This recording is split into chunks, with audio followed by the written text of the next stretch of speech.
Tindak pidana di Kota Sabang selama tahun 2020 menurun hampir setengahnya. Hal itu terungkap dalam laporan akhir tahun Polres Sabang selama tahun 2020.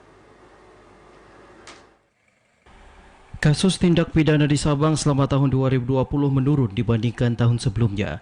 Dalam situasi di tengah pandemi COVID-19, Polres Sabang mengakui umumnya dapat mengantisipasi dan mengatasi setiap perkembangan ancaman, gangguan Kamtibmas melalui upaya pembinaan dan penegakan hukum dengan mengedepankan upaya preventif atau penangkalan dan persuasif atau pencegahan, namun tetap tegas dan tidak mentolerir setiap pelanggaran hukum yang terjadi.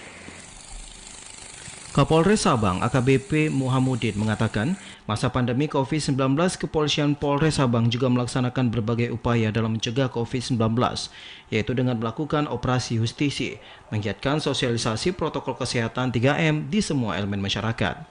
Kapolres Sabang yang didampingi jajarannya menyampaikan, tindak pidana pada tahun 2019 sebanyak 41 kasus dan menurun 13 kasus pada tahun 2020, yakni sebanyak 28 kasus.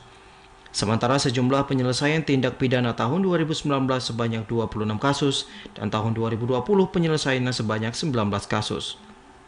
Sedangkan penyalahgunaan narkoba pada tahun 2020 sebanyak 27 perkara, tahun 2019 juga sebanyak 27 perkara. Tercatat jumlah tersangka pada tahun 2020 sebanyak 49 tersangka dan pada tahun 2019 sebanyak 40 tersangka. Dari Sabang, Mahfud, kontributor TVRI melaporkan.